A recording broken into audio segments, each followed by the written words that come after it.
Mrs. Frisby and the Rats of NIMH by Robert C. O'Brien. Chapter 8. Go to the Rats. Mrs. Frisby began nervously, trying to arrange her thoughts. It's about my youngest son, Timothy. He is sick, too sick to leave his bed, and moving day is only 5 days off. Wait, said the owl. Moving from where? Moving to where? From the garden patch where we're living to the edge of the pasture by the stream. Which garden? It had not occurred to Mrs. Frisby until now that a bird flying freely over miles of countryside would look down on many gardens. It belongs to Mr. Fitzgibbon. The one with the large stone? Yes, my house is near the stone. What makes you so sure moving day will come in 5 days? Mrs. Frisby told him about the tractor and what Mr. Fitzgibbon had said, 5 days until plowing. Of course, she added, it might turn cold again and freeze or even snow. No, said the owl, sounding quite sure. It will not. The wild onions are already up in the pastures. He asked her then what kind of house she had and exactly where it was in relation to the big stone. Apparently he knew the spot well. But the more she talked to him, the more Mrs. Frisby became convinced that he would produce no solution to her problem. It had been foolish of her to think he could, foolish of her to come at all, because, she thought, there really was no solution. At last she fell silent, and the owl asked no more questions. Finally he said, Lying where it does, your house will inevitably be turned up by the plow, and probably broken to bits in the process. There is no feasible way to prevent this. My only advice to you is this. If you stay in the house, you will surely be crushed and killed, all of you. Therefore, it is better to take your chances with moving. Wrap your son Timothy up as warmly as you can, help him as much as possible on the journey, and hope for warm weather on moving day. That way, you are at least sure to save yourself and the other children.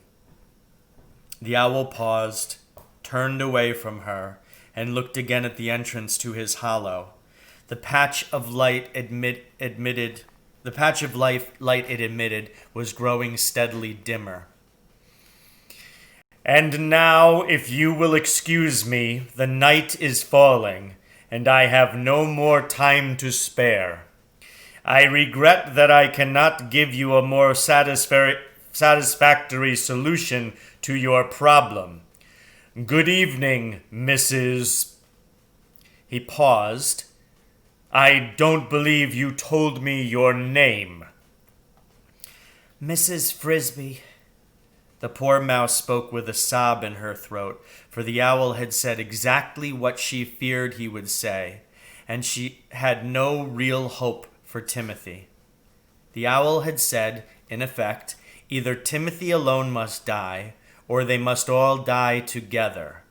Even if moving day should be extraordinarily warm, the nights were sure to be frosty, and that would be the end of him. Still, one must be polite, and she added sadly, I thank you, sir, for listening to me.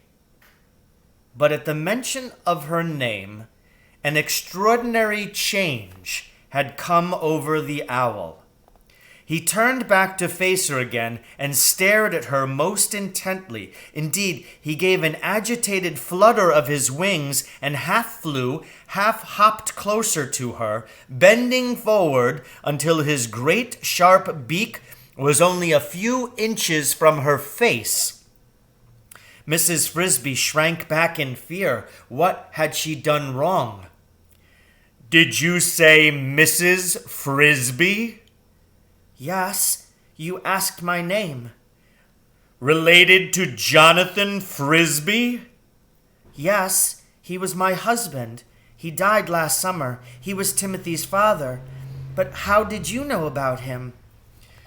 That is not important, said the owl, drawing back a little and looking at her in a new way, almost as if with deference. I will say this. His name was not unknown in these woods, and if you are his widow, that puts matters in a different light. Something in the way he said this caused Mrs. Frisby's hopes to lift a little. What do you mean? She asked. I mean, madam, that there is a way that your son's life might just possibly be saved. I did not mention it to you because I saw no way you could conceivably do it, and I did not want to arouse false hope. But if you are Jonathan Frisby's widow, then perhaps it can be done.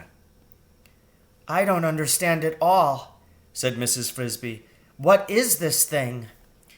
It is not a thing that I can do myself. You must go to the rats. To the rats? But I don't know any rats. They have nothing to do with me. I don't doubt that. They have little to do with anyone except themselves, and will have less as time goes on. Nonetheless, I think they will help you, and if they will, they can. But what can they do? They must move your house to a place where it will be safe from the plow. Now Mrs. Frisby's spirits fell again, and she said almost bitterly, You're joking, sir. You're not serious. No rat could move my house. It's far too heavy, much too big. The rats on Mr. Fitzgibbon's farm have things, ways you know nothing about. They are not like the rest of us. They are not, I think, even like most other rats. They work at night in secret. Mrs. Frisby, do you know their main entrance? In the rose bush? Yes. Go there. You will find a sentry guarding the door. His name is Justin. Tell him who you are and that you come at my request. Tell him that you want to see a rat named Nicodemus. I think they will let you in, though they may insist on swearing you to secrecy. If they should ask that, you must of course use your own judgment, but my advice would be to do as they ask. Mrs. Frisby was close to complete bewilderment. Secrecy? She said. Secrecy about what? That I cannot reveal. I, too, have agreed to it. Also, there is much I do not know, though I have given advice on certain aspects of their projects. Well, said Mrs. Frisby, I don't understand it all, but if it might save Timothy, I will try to do what you say. Tell them, added the owl, that I suggest moving the house into the lee of the stone. Also, do not forget the names, Justin and Nicodemus. Justin, Nicodemus, the lee of the stone, repeated Mrs. Frisby. I will remember. She was now so entirely puzzled that she did not think to ask what the phrase meant. Presumably the rats would know. And, Mrs. Frisby, said the owl, moving again toward the entrance to the hollow, please understand, I was an admirer of your late husband, though I never met him in person. I wish you well.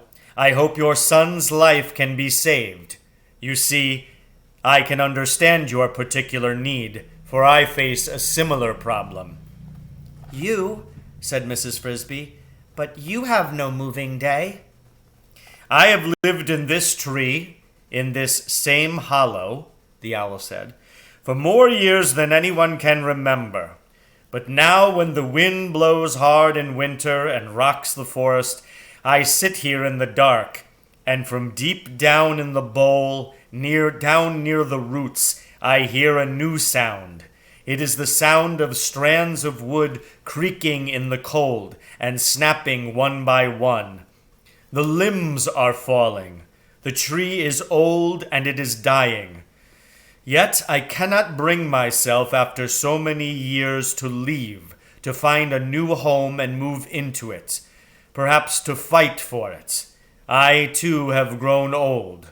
One of these days, one of these years, the tree will fall, and when it does, if I am still alive, I will fall with it. With this sad prediction, the owl stepped through his doorway, spread his great wings, and was gone, soaring silently downward into the shadowy woods below.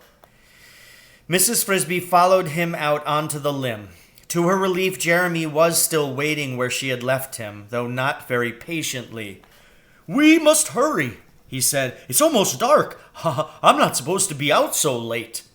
Mrs. Frisby, who had the same feeling, climbed on his back, much less afraid now for two reasons.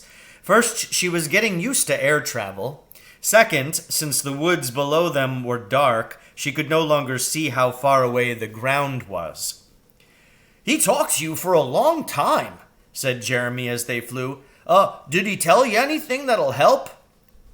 "I don't know," said Mrs. Frisby. Since the owl had brought up the matter of secrecy, and had in fact been secretive himself, she was not sure just how much she should tell Jeremy. "Oh, why don't you know?"